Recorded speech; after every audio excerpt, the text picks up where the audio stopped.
What's up, guys? Today I want to introduce you to somebody who's been very profound in my life.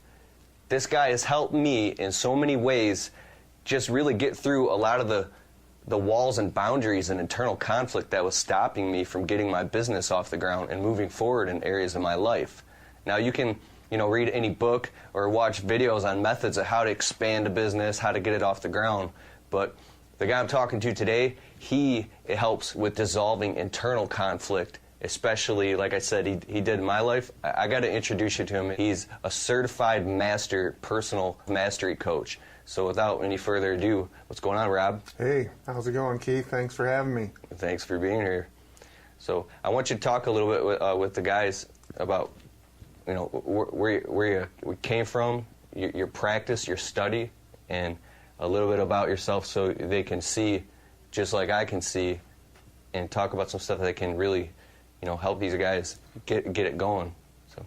Sure. About 20 years ago, I had a major breakdown in my life, which put me up against the edge, and I was in business for myself at the time, and I was just flabbergasted, like the promised one, the one who seemed to be capable of anything, and I'm out there pushing, making things happen, and I got a divorce, and I lost my house, I lost my business. I mean, things were very, very different than what I was used to, what I was planning for myself, what my vision was, and now I was in a corner that I caught myself blaming everybody, and I realized, what was it that I did? How did I co-create the situation? What was I responsible for? What changes could I have made? What should I have been more aware of? Like, all these questions were flooding. I don't know what made me hold on to that ride, but I started looking into every one of those questions, and it led me to realizations, insights, information. I was starting to build consciousness around this idea of self-responsibility, and how did I think I was responsible for myself, but was clueless and wound up in this huge mess. And so that was kind of the beginning. Is once I started to feel less scarcity, in understanding or awareness, I was able to start to recognize in my friends and my family members patterns that I was now facing and dissolving and coming to a much clearer understanding of. And so there was the beginning of an abundance in that area. Mm-hmm. And so since I had abundance, it was easier to give or extend or to offer. And I started to notice impacts in their life. Like, oh, I get it. I'm responsible for this, not you. I've been blaming you. No wonder we have a problem, but just couldn't see that before. So as that came to light, it became really clear to me that serving yourself and others in this way was clearly a valuable contribution. We hold on to that congestion a little bit too tightly, and so we wind up in these corners or in these knots or in these puzzles that just are immovable. And so that's interesting. You said that the knots and the puzzles, yeah, it's not out there. They happen in here, yes, and here, inside, where people can feel completely knotted up and like they're stuck in a puzzle, and they feel like they can't take the next step, even though it's right in front of them, because all this internal conflict. Congestion, yeah. Yeah. Yeah. You can find a lot of frustration, anger, disappointment, hopelessness, and not know what to do with it. Almost feel like you're broken. What's wrong with me? Everything I try doesn't work. Mm-hmm. Everybody around me is telling me what to do, but none of it sounds like it's really gonna work. Yeah. And because it tends to be advice that would work for them. People will be like,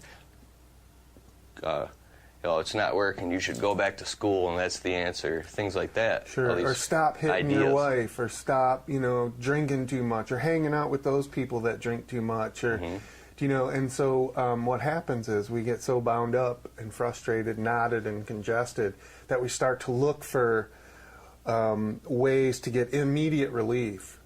And so some people turn to drinking, some people turn to drugs, some people turn to sexual addictions or gambling, or they get too absorbed in television, just clicking, not even really watching, just click, click, click. And so there's a variety of these ways that we try to adapt to this internal confrontation, these stresses, these corners or whatever, and none of them are it. All of them are substitutes. And so until you understand the one thing that's not a substitute, which is the hardest thing to speak of, clearly.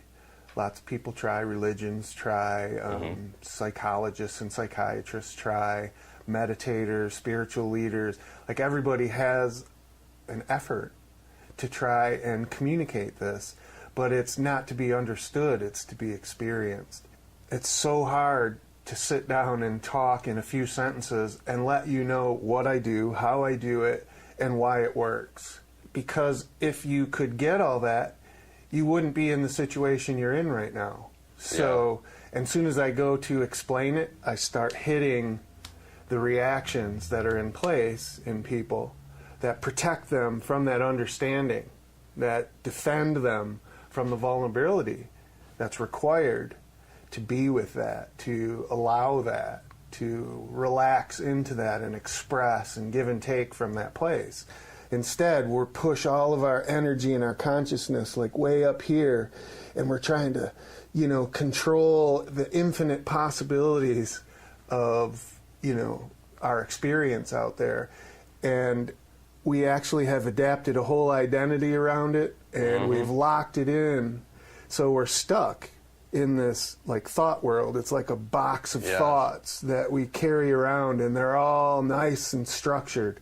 And to get in there and start loosening it so that it's not so inflexible, so that it's not so unresourceful, it's not stuck behind a bunch of limiting beliefs. That's really is a process, and it takes a couple of things. One, it takes somebody who is further along than someone. It takes that person to really be able to trust that person that's further along, because they already have a pattern of blocking, the information. Or you say blocking truth. Blocking truth. That's what a belief is. It's a shortcut. It says, I'm going to block all the other possibilities, and I'm going to lean on this one possibility, and I'm going to say, that's what I believe. So whether it's you believe you got to get up at 6 instead of 6:30, or you got to eat vegetables instead of poultry, or, you can come up with a million different beliefs. And if you look out at our culture, essentially what we have are all these little pockets of people that have these beliefs, and they all fight about, which belief is right, or which one's more important, right? And so some of that has value, but if that's the only box, that you're stuck in, you're going to suffer, you're going to cause suffering, you're going to get the results of those dynamics interacting. So we're always co-creating our outcome, whatever it is, if it's misery or pleasure. Co-creating, see? That was the biggest thing for me. He's saying so many things that are touching so many points to me. In the beginning, I thought Rob was speaking in riddles. I'm like, what are you talking about? But there was a part of me, it made sense, that was going, aha, aha.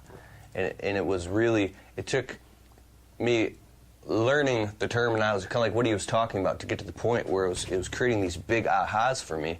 And then, what was the last thing you just said that I said, aha? Co-creating? Yeah, co-creating it. I had to get to the point for myself, or I had to man up and stand in the mirror and admit to myself, hey, I'm co-creating this, or at least 51% I'm co-creating that. Whether I was having problems in my relationships and getting my business off the ground, my excuses, especially my fears, I'm co-creating that stuff. It's my responsibility to, go inside and figure all that stuff out, release the congestion, get some truth flowing in there so we can, exhale, take a breath, and then move forward and start making some real progress. So it's very simple. It's just that it's not easy. Yeah. Because we have all these habits. We have all this training and conditioning that we've gone through since our childhood. What we have come to believe, how we can express ourselves, what's inappropriate, to express ourselves, all these different things. We don't realize how many we've collected over a couple of decades, a few decades. So training and conditioning there was a point in time when you didn't know how to tie your shoes. Mm-hmm. And then there was a point in time when somebody tried to teach you and it was a struggle. You tried to do it on your own and it was a struggle. But you slowly figured it out. You got the mechanical movements, and now you can talk and tie your shoe and chew gum, and you don't even think about it. It can happen all subconsciously. It's like driving. All of us have that drive, have had a moment where we're like, whoa, I just passed my exit, or, how did I get here? Because you're just, you're off in this thought world, but your subconscious keeps you between the lines, keeps you from impacting the other, moving vehicles or stationary objects like bridges and that. And so it seems miraculous, but there's this whole part of our being that is subconscious. And because we're so habitualized and indoctrinated into thinking, ever since we're little kids, line them up, put them here, don't be quiet, learn all this, can you recite it back? That's what you test you on, how much information you can jam in there and put back out. And so you're really working this tool, to cognitive thought or thinking, creating thought worlds, navigating among thought worlds or navigating among the thought worlds of other people, like your employers or your legislators or whatever. And so that's a skill, and you have a tool, to use to develop that skill and interact, but it's not an identity. And so essentially my work is rooted in this colossal identity crisis, where people are disconnected from, what you introduced me as inside, and are so focused on what's going on out here. That was me. That you get insecure because you don't know who you are. You're not being led by your core. You're being led by this bzzz, like a probability calculator or something. And so you get lost in that really easy. You start getting anxious energy, or you start getting frustrated energy, or hostile energy, or doubts. All this stuff is going on inside, and none of that is really your most resourceful way of being. It's not going to lead you to fulfillment. Your life's not going to feel full and enriched. You're always going to be putting out fires, chasing fires, and putting them out. What's a way for the guys right now listening that they can, like a simple thought process, an exercise, or a path to kind of introduce them to how to get in touch with their core, so they're right there. So they kind of get it. They're getting a touch of it, a taste of it. Oh, yeah. Right. Well, there's a masculine and feminine version. And so in the past, we have been encouraged to be masculine males and feminine females. And so with more modern consciousness around gender behaviors, we're kind of mixing it towards a unigender, like everybody's the same. We kind of think everybody's the same. They should have pretty similar values. They should process thoughts or problem solving, especially social problems, the same way.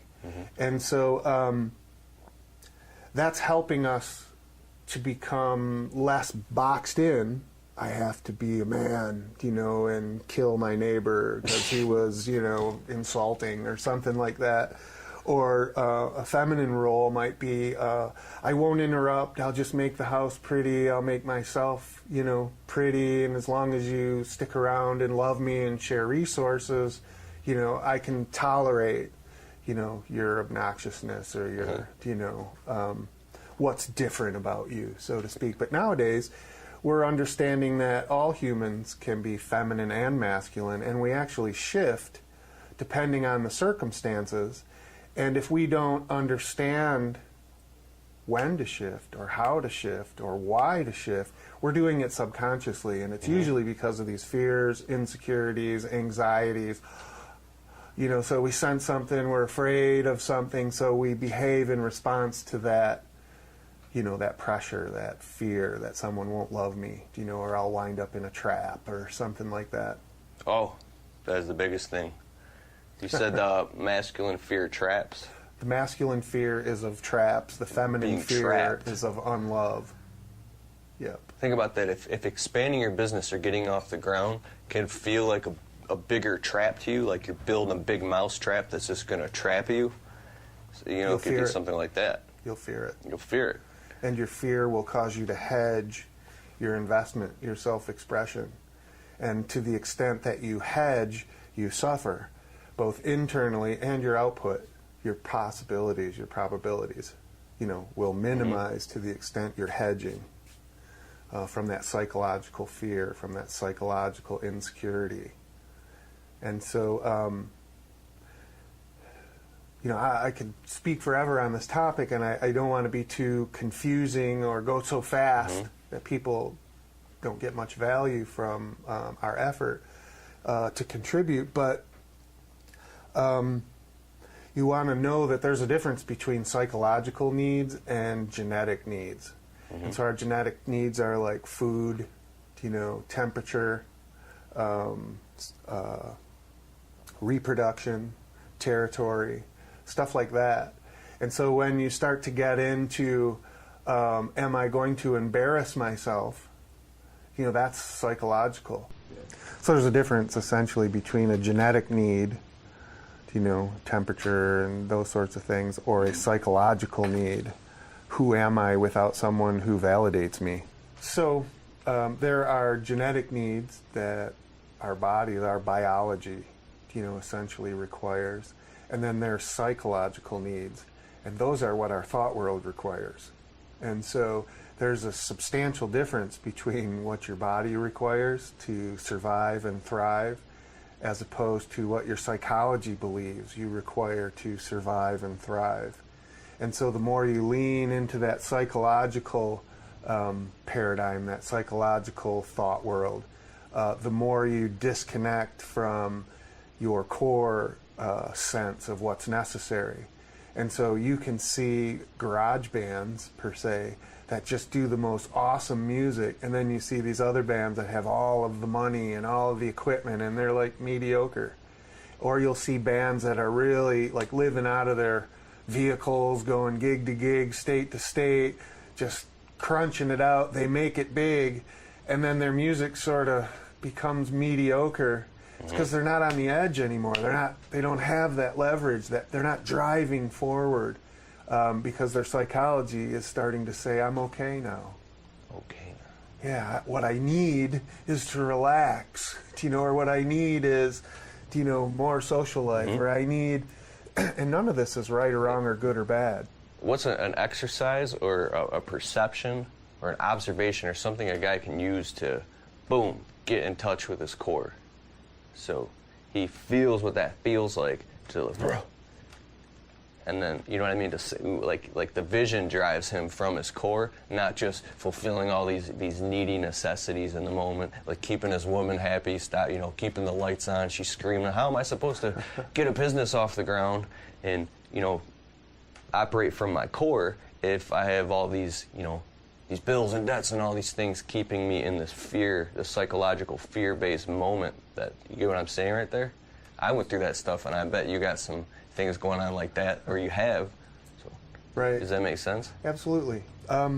We talked a little bit about it earlier, where we're catching your viewers in the middle of their lives after they have built these habits, these patterns, after they've been trained and conditioned externally, where their own belief systems have built reinforcements and have built their own box.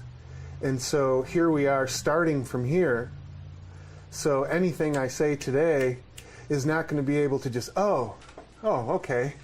Yeah. Because people have been telling you your whole life, you know, do this, less of that, more than that. And you know there's some truth in it, but you fall back on, you just don't get it. It's more complicated than that. And you have your own reasons, or even if you don't, you just know there's like this thing that can't do it yet. I'm not there, or it's not enough, or you really just, you know, you don't understand. You hear that a lot from people. And so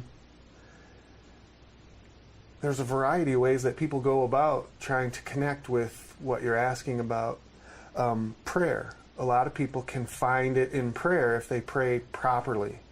The problem with prayer, though, is most people are praying from scarcity and psychological neediness. So that's not prayer, that's more like begging or buying a lottery ticket or something like that. And I don't mean to discredit, but people who pray appropriately actually tune this part of them better through the prayer process. And so, so prayer is one. Prayer is a gratitude. Actually, when I was dealing with people that were more naturalistic, I had some periods in my life where, you know, I was among tribal or other communities that were very holistic. And so when they would pray for rain, they wouldn't pray for rain, they would pray rain. And so as they prayed, they could feel the water of the rain across their body. They could feel the nourishment to the land or that sort of thing. So it was an immersion in awareness and being. It wasn't a plea, like a desperate plea for somebody to give them something. And so meditation is another one that's similar to prayer. Most meditation is very masculine because it's about stillness and about emptiness and pure awareness from that space. But there is a feminine form of meditation, but most people don't practice that. So feminine people tend to practice with dance or celebration, festivity, food, spectacle. They can feel luminous and their soul, you know, lightens up that way. But for people who want to be masculine, male or female, you know, there's a way to calm all that loose energy in your body and get back to more pure masculine awareness. It's the difference between like Father Time and Mother Nature. Like we have some of these icons that help us, but we just don't process it well, especially because of this unigender tendency in our culture. Like our enculturization right now is about unigender consciousness.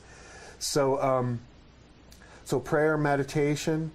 Some people will go to art and paint or play piano or something and just get out of that head that's stuck, you know, and let that kind of dissolve and expand and see what's there.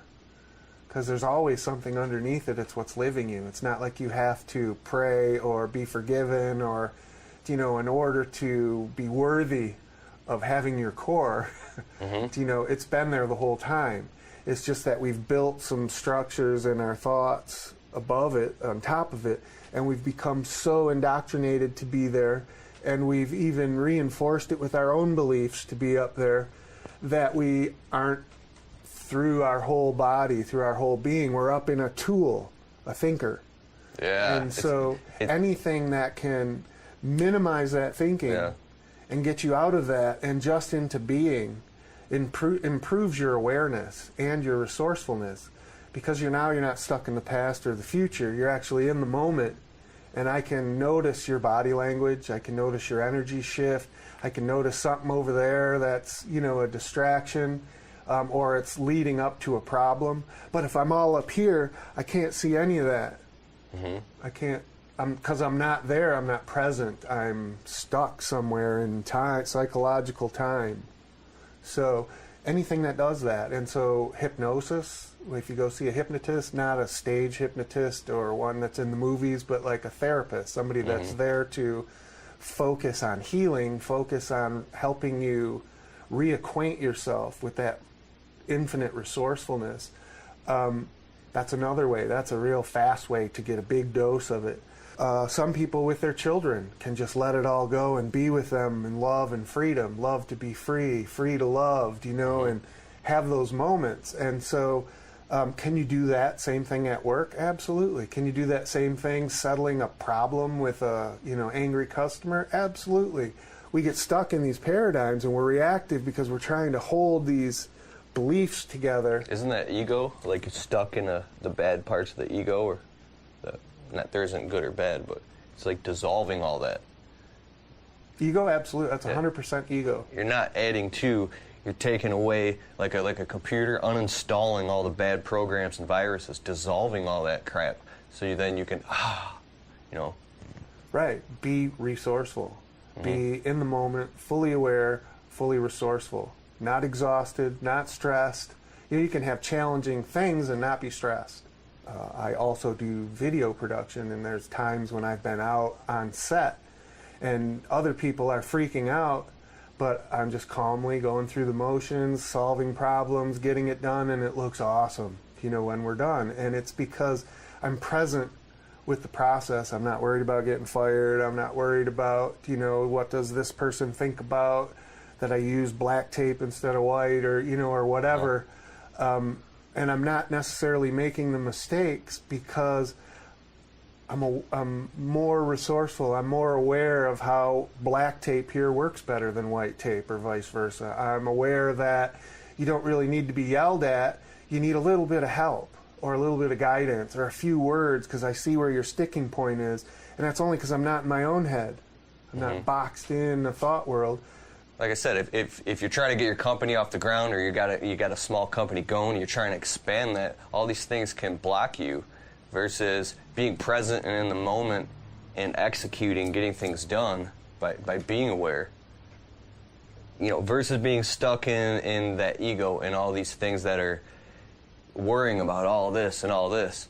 And that's what Rob's talking about, is going in and dissolving all that, being present in the moment, so then you can execute, be clear, and get to the next level. And be resourceful. Notice what's required in the moment, as opposed to what's required up in a thought puzzle or something that's not even alive in the moment.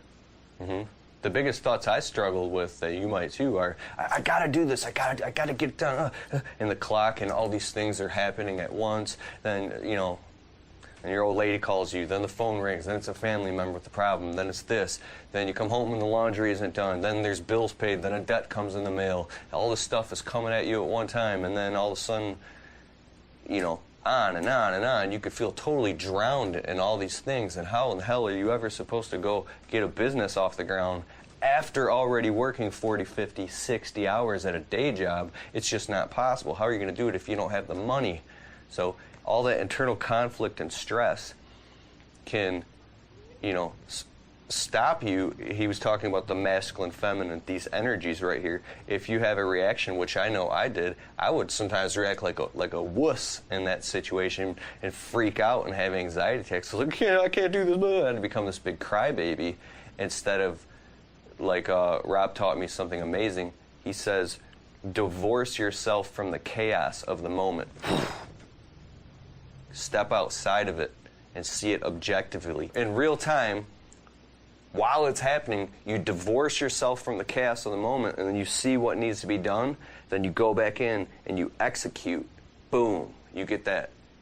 What's the result that you want? So when you're more tied to your core, instead of being tied to all this external stuff, that's how you can go in and get that done. And I like how Rob describes the texture of thoughts, that texture of consciousness, of how to be in the moment, versus trapped in all these traps. And I really want you to get to the next level. I want you to get it off the ground. I want you to expand the business. I want you to, whatever walls feel like they're right there stopping and blocking you, making your heart race and giving you whatever type of panic or anxiety is holding you back, you can dissolve all that and effortlessly, almost effortlessly, move on to the next level. How are you going to do that? It's not through methods and practicing. It's not through pulling the work harder level. I'll just work harder, I'll try harder, I'll sleep less. You can, like a car going in first gear at 50 miles per hour, the engine's revving so high. Well, imagine shifting to second or third gear, and you're getting all this done because you're present. Can you, talk more on that in your language? Well, that was well put. None of this is right or wrong, per se. We get trapped in binary possibility.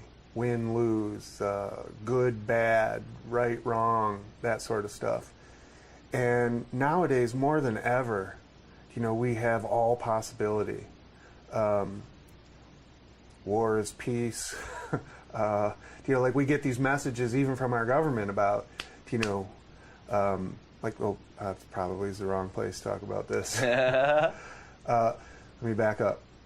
So it can be complicated to understand that none of this is really right or wrong or good or bad or, binary like that.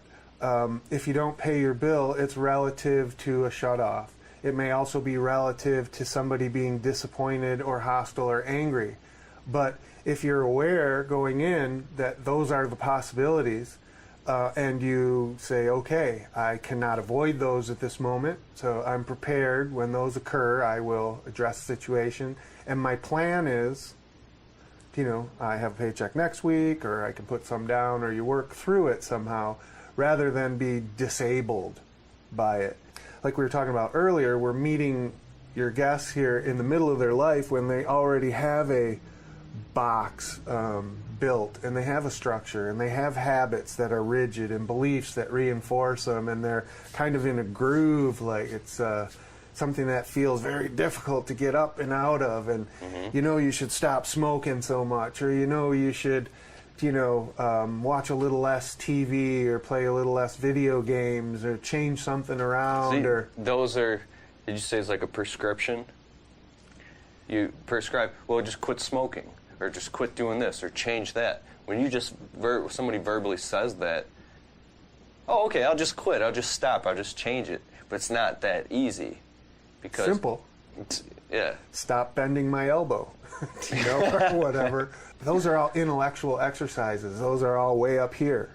1 + 1 = 2. Yeah, or whatever. But there's this unconscious part that is all more about training and conditioning. So if you spent 20 years saying, this makes me confident, this makes me relaxed, this makes people like me, this, I deserve a break, whatever ritual, whatever habit, whatever belief system that you're building around that gets more and more ingrained. Your subconscious is saying, oh, this must be important. We do this a lot. Oh, yeah, this must be important. This must be important. When you can start to back out of the binary possibilities of right and wrong, good or bad, blah, blah, blah, you start to look at relativity. Like, how does this relate? And feminine females are pretty good at understanding relativity. It's hard to speak about because it's multi-directional. Like there's a lot of things that relate, to a raise. Well, where does the money go? It's going to go here. No, it's going to go there. Well, what if this happens? Like it's multi-directional. And masculine males are not wired as efficiently for that. Our gift is to stay on point. Bombs going off, bullets flying, fires, explosions, but we're going to rescue the girl or save the world. Like we get through that. That's our gift. And so to be mission-centric, but it feels unloving, right? Because it might not have time to enjoy your feminine energy or share or connect in feminine energy, because there's that mission. And so that's respectable. And so people will respect your ability to stay on a mission, remain aware, so that even though I'm trying to get this up there, but something's falling over here, I don't let that fall. I have to be responsive and resourceful in the moment, and I can only do that if I'm aware and I'm not too tunnel visioned. That is part of the breakdown of masculine males. We get too tunnel visioned. That's because we have psychological pressure building a box where there's less and less possibility. And so then you'll start to see your body drain energy, maybe you get unhealthy or something, because you're not fully present. You're way up here just trapped in a box, of a mission. But when you are have developed and done the personal growth and development work, you aren't trapped. You're free. That's the masculine texture of enlightenment, really, is freedom.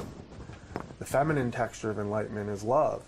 And so when we say we love to be free and we're free to love, that is that whole balance that makes us whole. When you meet a woman, or if you're a female and you meet a man or a male and you connect, you feel like a wholeness. That's because the reciprocals, the part that aren't you, are abundant in the other person and they fit together. Like people who know what the yin and the yang symbol looks like, or a galaxy, it spins and it has matter and it has no matter, but it's all integrated.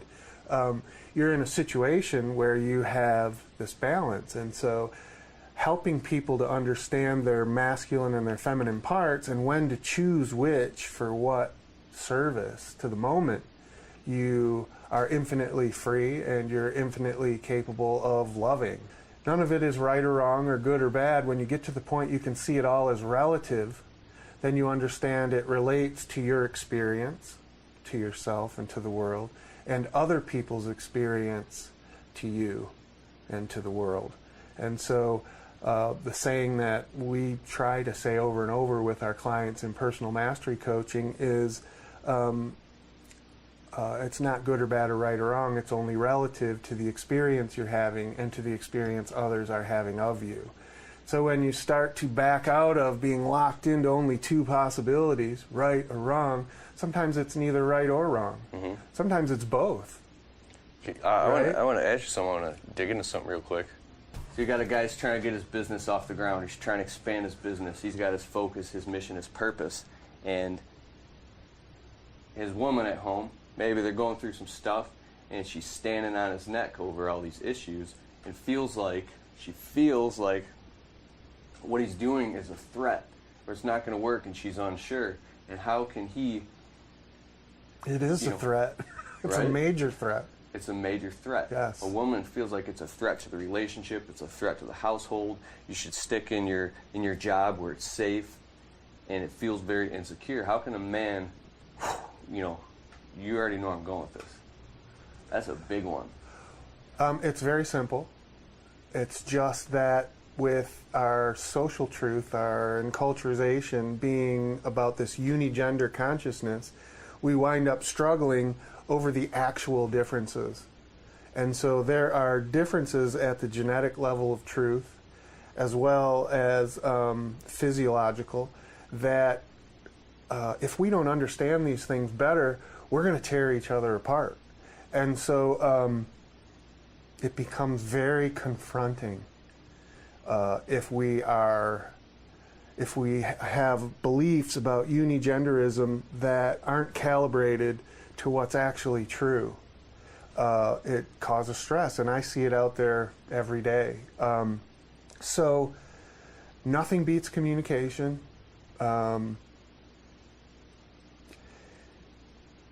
We're going to get into some really politically charged topics if I start to speak. Psychological mines might be going off in your audience, and so I'm a little concerned about brushing such a volatile and reactive topic in a few sentences. Totally understand, because each word you say, it can be scrutinized, but you said it sets off things because there's different stages of understanding. Yes. Yeah. And until you have more consciousness, more awareness. Like what? You're saying to be abusive to her? Look up the rule of thumb someday. All right, so Rob, most of my audience are all guys, and what are some things that they could take with them to help them position themselves as more successful business owners? Can you talk on that? Sure. We spend a lot of focus on external things like what are the names of these trees, who are my vendors, blah, blah, blah, and those are all really important parts. But there's lots of information out there about that. What I could be most helpful for is how to manage your interior space more successfully so that it attracts more opportunities for prosperity, for wealth, for people to see that you're ready for that trust or ready for that opportunity. They feel it in you. Essentially, we all start in the same place. We call it like first stage. So it's a stage of development that we all begin in, and that is selfish. So what's in it for me? What am I going to have to do about it if I decide yes? How's it going to affect me? That sort of thing. It's hard to feel outside of that set of possibilities. The small I yeah. mean I. In fact, you can't, because it wouldn't be first stage if you could. Mm-hmm. So first stage is I, me, my is typical. So if you're in an argument, you're typically arguing over two first stage points of view. How's this going to affect me? What do I got into it? What am I going to get out of it? And so that's all you can focus on. Eventually, that doesn't solve enough for the quality of your life that you're capable of, or the potential that you possess. So you start to relax a little bit of that first stage box, gets a little bigger, and now you can reach the second stage. Second stage is really about functionality, safety, from the first stage abuses and chaos. And so it requires more communication about issues that it's hard for you to communicate in the first stage. You don't want to be vulnerable in the first stage. You want to win, or you got to be right. So you're in that binary paradigm. You're in that binary way of processing possibility. So that's a second stage, is about communication and compromise. It's not comfortable, but the priority is reaching a compromise through communication.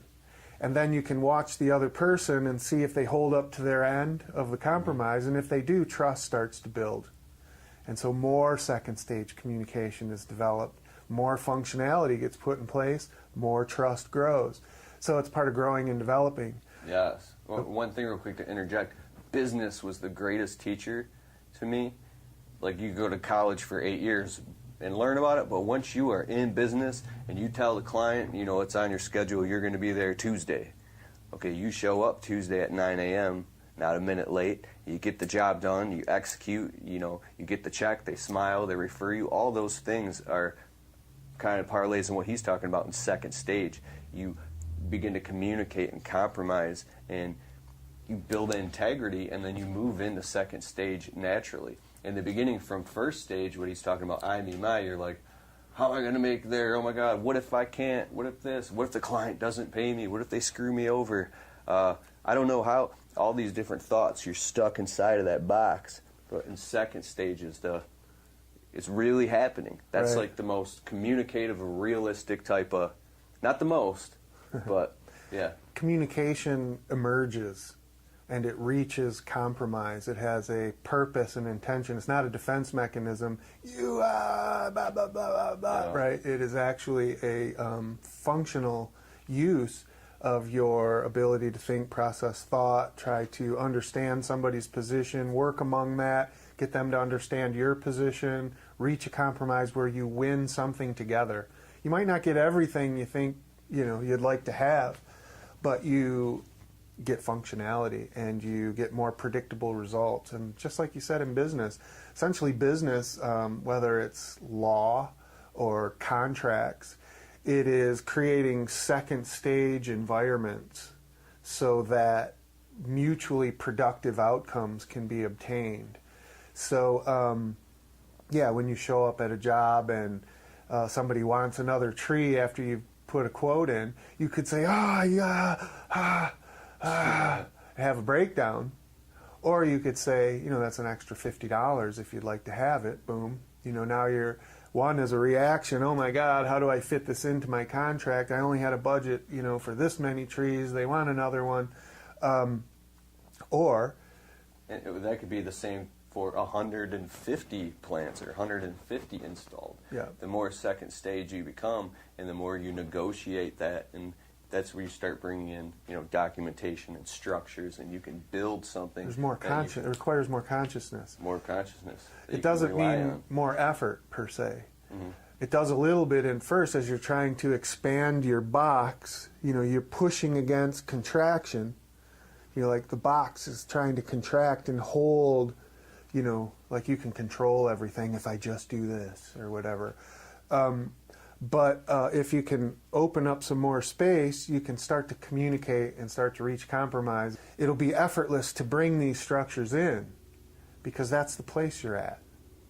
When you're in the first stage, it's effortless to, be anxious and, fearful or insecure, to call people names, blame other people, shirk responsibility, tuck it under the rug if you can that you made a mistake or whatever. That's effortless. It comes naturally. Because that's the stage that you are expressing yourself from. As you get into second stage and that becomes cleaner and cleaner and more stable, what happens is that becomes effortless.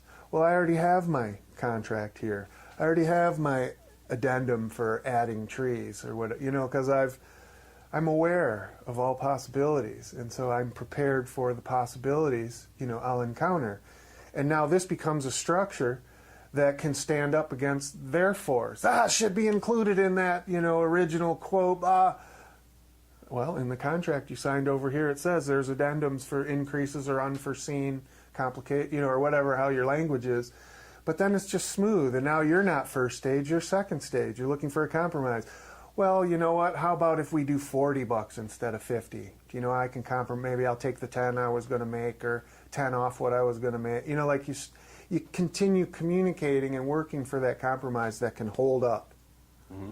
So that's the second stage.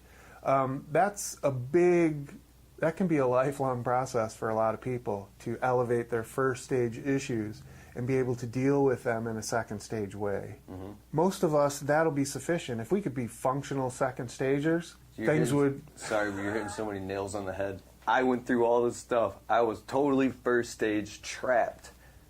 And that's why I say there's parts of myself that I was like, I didn't even feel like a man.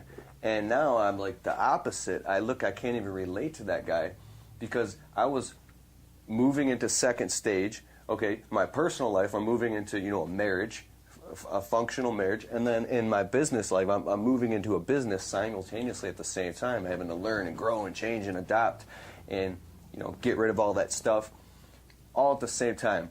And I'm glad to say that when you move into all that, see, it's funny when I start talking about it, it starts coming up because I know the guys can relate to that. When you start moving into being able to operate at second stage functionality while all your first stage issues are coming up, because the customers don't care about that stuff. They care about professionalism. You show up with your back straight and your shirt tucked in and a clipboard and you have documentation. You execute, get the job done. Only speak about that personal stuff if so you have all this overlapping of what's going on, but when you move into second stage, you go, you get a clear-cut line that it's a boundary that you can feel and it's there, and then it just becomes unconscious competence, which would be, it just becomes a new intelligence or a new skill set you have. This is business. You know what I'm saying right there? Sure. So second stage is an awesome goal for people to understand and to lean into, to try to practice and become better at. In fact, I'd be glad to give you a second stage document that explains the whole procedure on how a second stage conversation would go. Mm-hmm. And you could offer that as a free download if you want. But, sweet. Yeah. Rob, he documents and writes some pretty amazing things. I don't know if I can go too deep into it, but he sends me articles that he writes, and fascinating, amazing. If you're the type of guy who learns from reading it and seeing it, so he just said he'll put it on download so you can watch it. I'll have that together for you.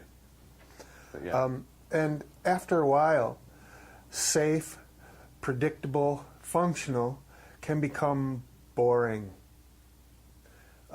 In the first stage, we can be kind of radical and, hooting and hollering and running around and expressing ourselves fully. In the second stage, we kind of tone that back because it gets a little offensive or obnoxious. Maybe it causes problems. I'm a little too self-absorbed. I'm not paying attention, I'm not aware enough about the environment around me. So second stage is a little bit of a constriction. It's a discipline. It's like getting it together, communicating, being vulnerable, reaching compromise. So eventually that second stage way of being gets predictable, gets kind of boring. It's so functional and so fair that there's not a lot of thrill in that. We start to sense there's got to be something beyond all this fair, functional safety, from the first stage chaos. And so that moves us into the third stage. Now, the third stage starts to get a little bit higher than most people really want to practice for. If they could have functional, safe, lives with predictable outcomes, that's fantastic, for most people. But the more that you want your intimacy to succeed, and be thrilling and exciting. Starts out that way in our first stage beginnings, but then we think that our partners are to relieve our first stage issues, but they're not. They're there to teach us about them and make us aware of them. And if that's not the paradigm of your intimacy, you are disintegrating instead of integrating.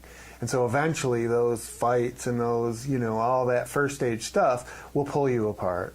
So in the third stage, we're not interested in fair. We're not interested in functional. We're not interested in safe.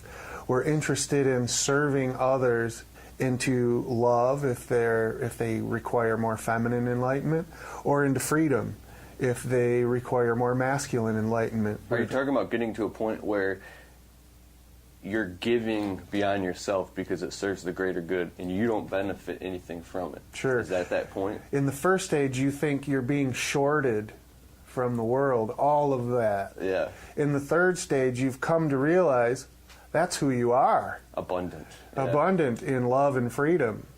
And so feminine people will prefer to give and receive in the realm of love, and masculine people, when they're in their masculine moments, will prefer to give and receive in the paradigm of freedom. These stages are successive, meaning you can't go from first to the third and be stable, because you haven't learned how to communicate yet. You haven't learned how to feel into other people and accept their needs and reach compromise against the challenges and pushbacks and reactions of ego and all these little landmines that are in the way of realizing, these truths. So third stage is about service, and you do what's necessary to open the world to those things, whether you like it or not. In the first stage, it's like the world's got to do this whether it likes it or not. For me, my girlfriend, my boyfriend, husband, wife, whatever, customer. But in the third stage, I got to do what the moment requires of my abundant gifts that nature gave me or God gave me. And, depending on how you look at that, we were given this resourcefulness. In a business way, first stage is like if you're putting fabric pins down before you lay down mulch, and you short the customer on fabric pins because you ran out and you feel too, there's not enough money because you didn't charge enough because you were trying to please the customer and get the job, so you didn't put enough pins in, and you shorted that and you cutted that, and you feel like you're being all that type of stuff, like cutting corners.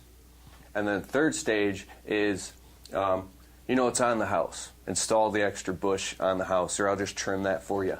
And a first stage way of trimming that extra bush is hopefully it'll make the customer happy so they refer me to somebody else. Your anxiety relaxes, your insecurity, your anger, your fear, your insecurity. That's what's important. A lot of times we will say, hey, I'll give you a bush, but the value of giving the bush is way less than the value of relieving yourself of guilt or shame or anxiety or insecurity. When we're aware, we notice those things.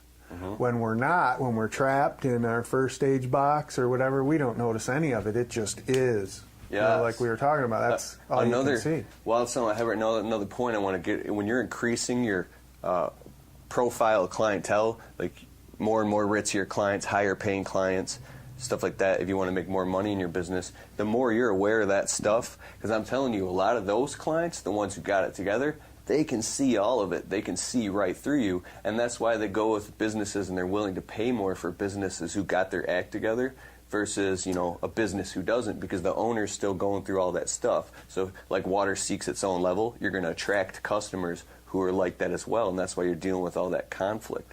So what he's saying right now can directly increase your business and your profit and everything, because it has everything to do with it. Absolutely. So clients who have good, strong reputations mm-hmm. tend to have good, strong second stage consciousness, because they're reaching compromises that people win together. Some businesses may do great work because they're focused on, I have to be great. Yeah. But their relationships will break down because the communication isn't there. Like you said, I don't know the language, I'm sorry, but pins or whatever down, and let's say the client notices that. They have just enough savvy to notice that. That's a breakdown. Yeah. Their feet cheated, shaved, skimmed, like you didn't You know, they didn't know you were lowering their price to use less resources. Because that really wasn't the case. You were keeping the price the same. Because I did that in the beginning. I really did that. And I'm not ashamed of myself for doing it. You know, I learned from that. It's not right or wrong, or good or bad. It's relative. I'm so fired up when I talk to Rob and you see me smile. It's because the language that he uses is like, whew, it's right there. I've never heard anybody else talk like that. So. Well, it's important to be clear, because in clarity comes resourcefulness or awareness. And if you're, you know, anxious, then your resourcefulness just goes down to nothing. Down to a strategy, which isn't calibrated to the moment. It's calibrated to your fears and insecurities and belief systems.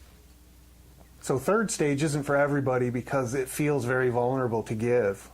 Just keep giving, just keep giving. But what happens is you realize people notice, whoa, what a great person, or what a great gift that was to me in those moments or during that time or whatever. And so now they want to give back. And so when you give from a third stage perspective, at first most people think you're just first stage like them. They can't see your intention behind it. They start arguing with you about something you're doing to help them, you know, so that's kind of funny. You can get some humor out of it. You don't judge them with it, but you just feel charmed. You know, this is perfect moment for me to be here and help this person receive something larger than they understand. As you continue to do that, you create more and more room to receive from the world. You're giving, giving, giving, and the world starts showing up.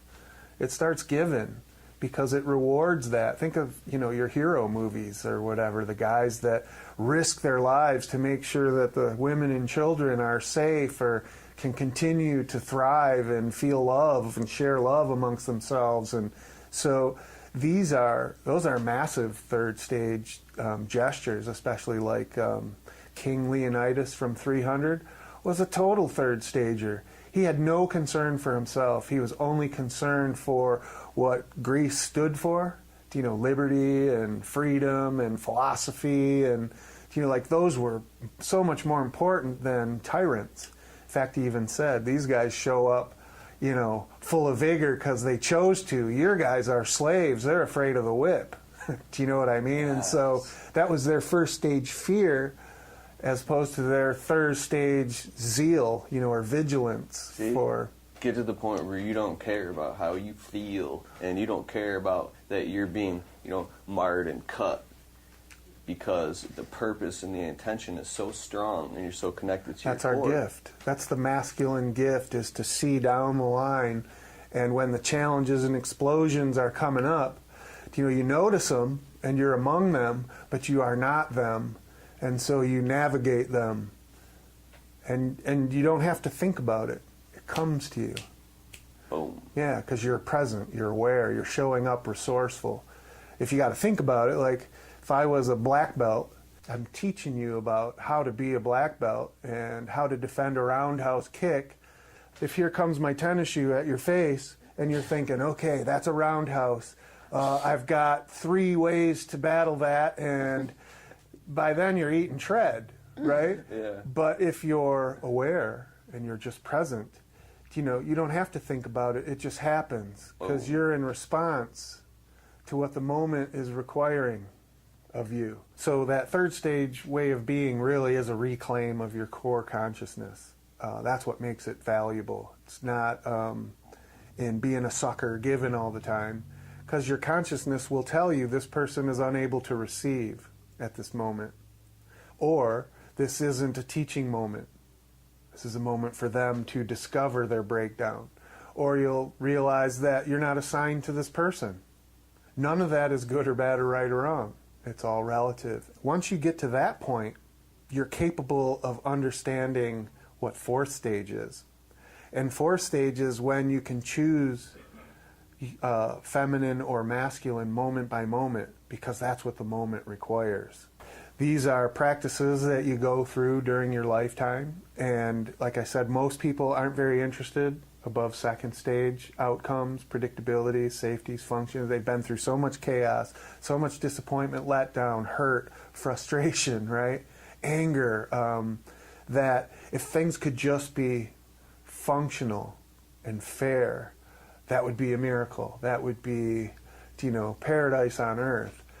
But that's an illusion because we're capable of so much more than fair and safe and functional. We can be free. We can be love. We can be both. You're touching on so much stuff. And if you can have a little conversation and help people, you notice, hey, this person has got a knot right there. If I just relax a minute and enter that knot and help them loosen that in an artistic kind of way, it's only going to take 5 minutes, maybe 10, and now I'll have a customer for life that will send me 10 customers. Or I'll have a customer for years that might send me 1 or 2, or do you know what I mean? Like, as opposed to the guy that's just looking for the bottom line deal, and as soon as he's used you up, he forgot about you until next time, then he can't remember your name, but he doesn't really care, because there's a lot of people he can find that'll give him the bottom line, you know what I mean? And that's what I mean by sometimes it's not a teaching moment. Maybe you're not there to serve that person. Maybe that customer's not good for your business. Real quick, in case you missed what he said, he's talking about the one customer who is totally loyal to you. You've got that great communication, and you help dissolve a certain issue if there's a knot there, and boom, you open up a relationship that's real and authentic because you're in that higher state of consciousness, or you're at least higher than them. They're in their first stage moment. Versus the customer who's just wants to use you and pay you the littlest amount and then discard you and say, oh, I can get it cheaper from these guys over here, and you're dealing with all that stuff. So those customers will start to just show up on calling your phone all the time, the great ones that you wish you could have once you start entering this state, this realm. Yeah, as you evolve your own personal mastery, how you express yourself and how you interact. See, I'm talking like I'm a teacher, but I learned a lot of this stuff from you, and I'm a total student. I'm a sponge. A lot of stuff I say, I'm kind of just parroting back because I'm excited that it's actually, happened. So, and I'm sure same as with you too. So first, second, third, fourth stage, those are things some of the guys can take away into their lives and help them. Wow, I'm in my own first stage moment. What do I need? Why am I confronted? Oh, it's because, she's a bitch and she won't let me blah, blah, blah, or whatever. Okay, so second stage, where's that article he downloaded? It says start here, do this, do that, do that. It's like it really is a itemized chart of how to conduct a second stage conversation. And so when you get it and you actually invite somebody into that space, at first they'll be a little leery because it's new. And they're going to have to say what it is that they're angry about or what they really need. And a lot of times we say, close the door, it's pissing me off. But what it is they're just unconscious about energy waste or, and so you're not really dealing with the issue. It looks like the door in the moment, but it's something bigger. And so by leaning into that second stage practice, those start to emerge. The conversations actually reach what matters. You start to talk about what's important to reaching a compromise where functionality can be, in there. So that's the first thing they can take is this first stage, second stage, third stage, fourth stage. Now, I wouldn't want them to focus too much on third and fourth stage yet, trying to build a business, because essentially at your bottom line, your business is a first stage practice.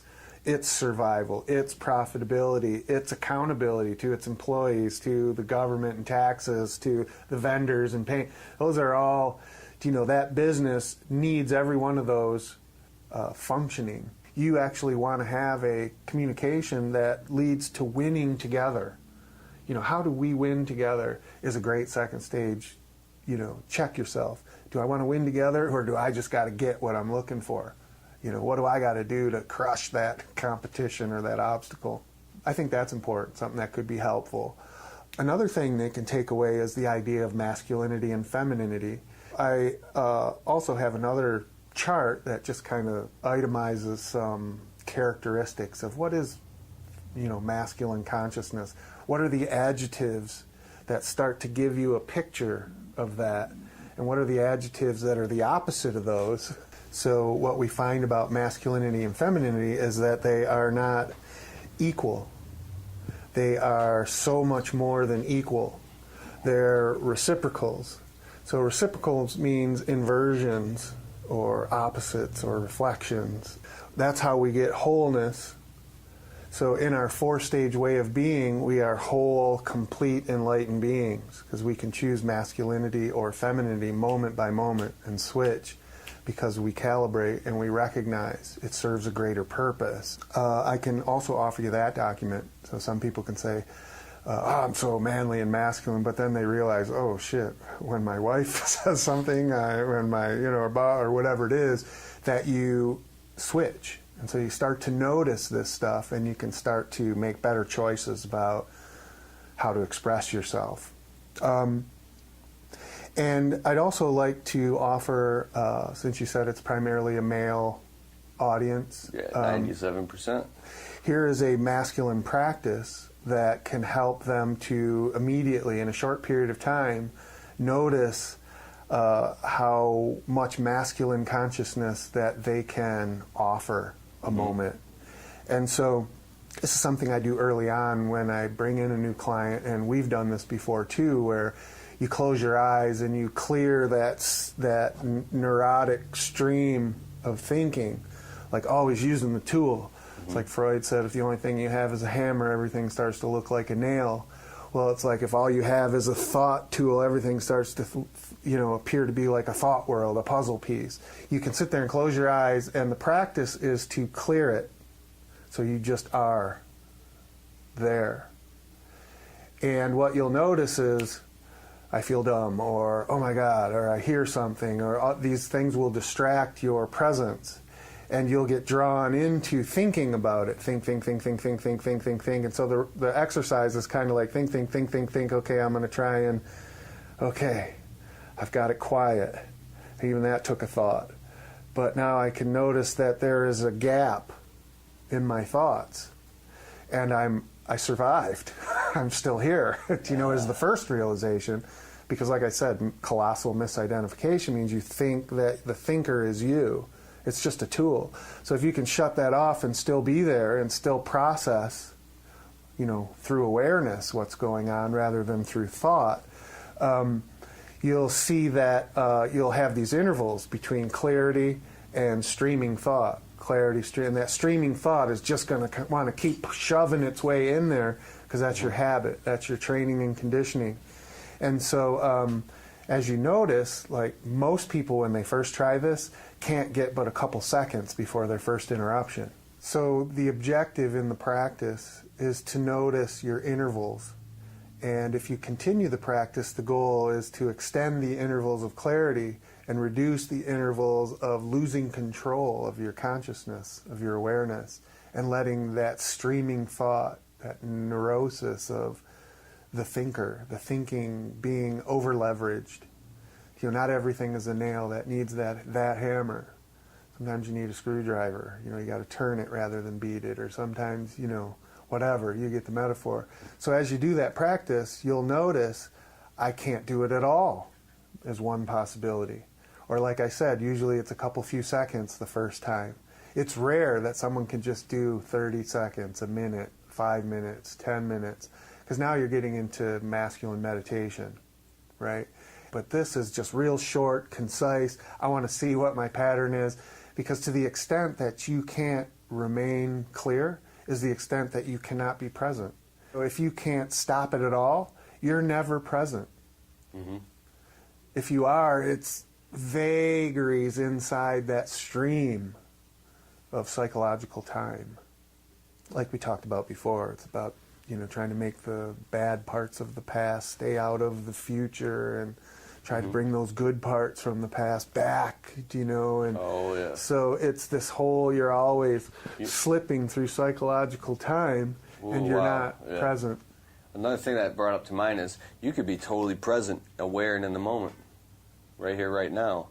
But something externally will trigger your ego, will trigger you to start, and then you lose all access to presence, and now you're completely unresourceful, and you're having a panic attack, you're scrumming with your papers, the phone's ringing, now you're going up, and now you're just done, you're hosed, you're wasted. One thing can trigger that.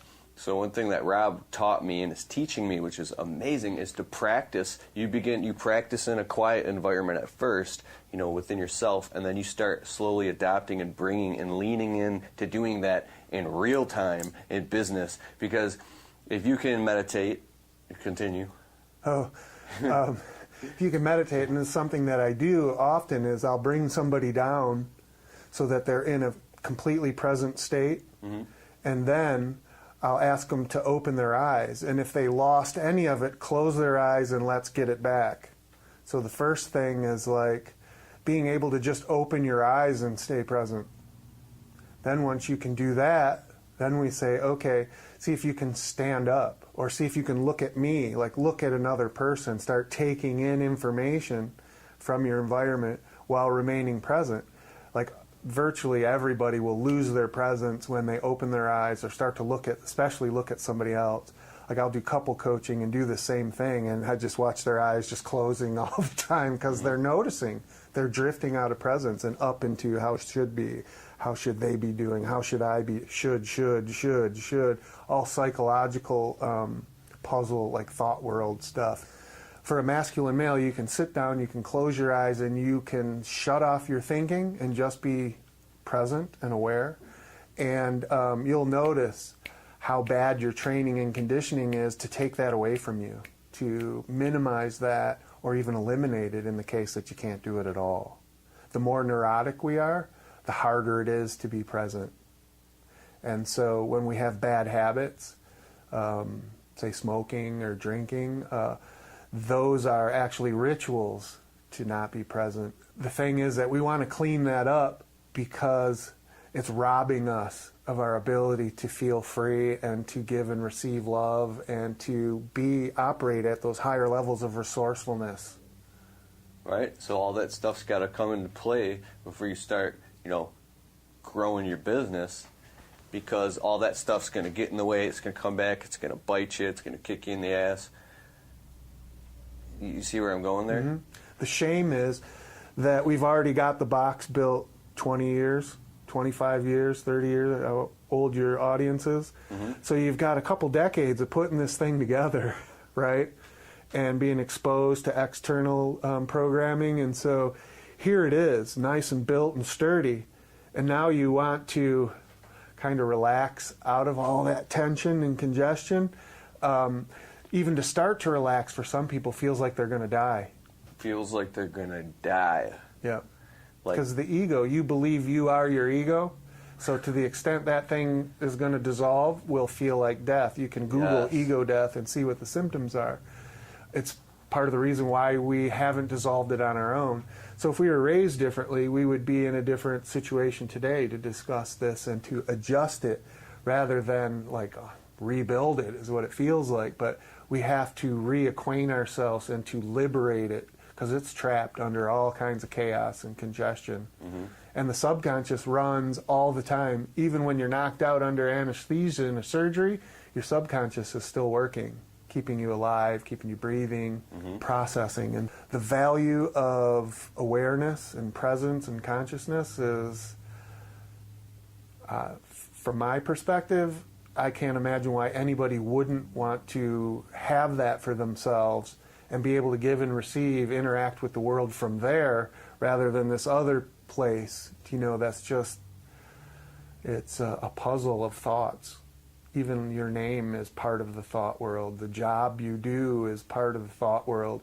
How you are among those things is who you are. And if you're congested and frustrated and stressed out and, you know what I mean, and your face is breaking out or you're having organ problems from the stress or, or whatever, that's just not healthy. How are you going to run a business when you're breaking down? Yeah, so that's an exercise that you can sit down anywhere. Don't do it while driving.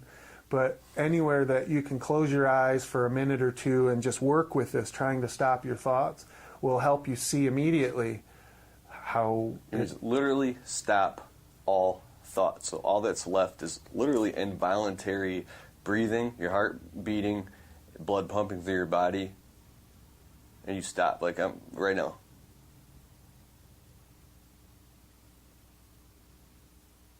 You become an observer, cool. almost like...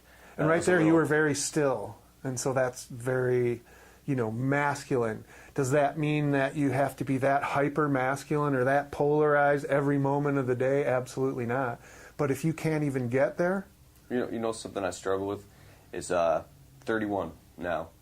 there's a part inside of me, it's like living out that seems like almost like I'm excited, I'm engaged, I'm so engaged that there's a part that keeps questioning myself, saying, is that a kid? Is that immature? Should I always be like, like your top business moguls like this? That does feel natural to me, and I am that way sometimes. But I get so excited that I'm like, man, am I being a kid right now? At what point? You see what I'm saying? Sure. That's like one issue that there's plenty of them. That's something that I have. See? Yeah. So that would be part of your feminine, feeling love for the moment, feeling joy, pleasure, those types of things are more of our feminine side. Can you be successful without them? Yes, especially in business. Can you be successful in your intimacy without any? Probably not. Especially nowadays because of our unigender consciousness. We want everybody to be masculine and feminine. Do your job, get it done, do what you say, but also be pleasant, inviting, don't ridicule, don't judge, and so we have this space that is confusing because we don't understand our parts. So it tends to come from weakness rather than strength. And so if you're giving femininity, like say most of your audience may be aware that males have feminized over the last few decades, way beyond they've ever been as a gender, and females have masculinized way beyond than they'd ever been as a gender. You'll start to recognize that the male femininity comes from weakness, their fear of unlove. The feminine masculinity is coming from their fear of being trapped in a relationship that's not going anywhere, trapped with a guy who doesn't get it, trapped. So that's that masculine part of them that's fearing those traps, and they create their own direction and they have a mission. And so these are things that are challenging for us to sort through if we don't have the proper consciousness around it, and most of us don't yet.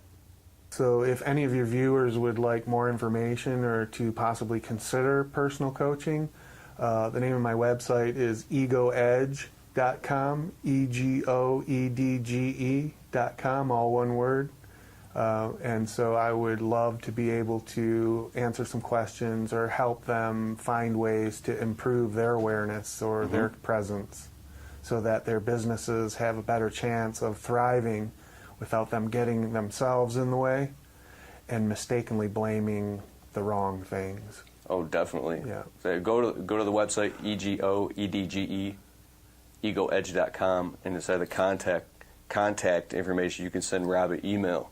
Because if you're going through something that's really blocking you and it's in this type of space, definitely, this is the guy who, helped me navigate through all this. I don't know, where I'd be in this area without his, personal self-mastery coaching. So, yeah. Awesome. Thanks for having me, Keith. I appreciate it. Thank you. Good luck with everything. Yes, sir. Good luck with everybody out there and things that they face, and I'd like to see everybody thrive. Definitely. Why shouldn't we? All right. That's enough for you? Yeah. Cool. You want me to do a new clip? Or No, this is just an addendum. If you find it, use it. You might not even use it, but there's this idea in second stage relationships where you're reaching for fairness and functionality, that it's a 50-50, and you said something about personal mastery. You got to get to that 51% as a minimum, because that means now for the first time I'm taking total more responsibility than the world. I'm leaving the world, like I can still blame a lot on them because they still got 49% possibility to break down. But eventually you realize the most successful relationships are when you both show up 100%. And so instead of 50-50, you go 100-100. That means each of you is totally responsible for the success of the moment by moment, and you wind up with a more useful conversation, a more useful compromise, a more useful long-term outcome. That's huge. Yeah. That 100%. That's if you're business partnership, that's a marriage. Sometimes you can get that with a client, but if you're showing up 100% like that and fully engaged and conscious, Yes, sir. Yeah. Yeah, you'll have to be in a third stage moment to be able to take 100% responsibility successfully. Yeah. That means your contracts are right, your approaches are right, your deliveries are right, the expectations you set, wind up. If there's going to be a breakdown, you reach them ahead of the breakdown, verbalize, the new situation, reach a new compromise, as a schedule or something. Once all that's right, you can begin to then anticipate the future. When you're in a first stage moment, that feels like, oh my God, so much to do. But in a third stage moment, it's effortless because you're just aware of it. Yeah. Okay. Cool. All right.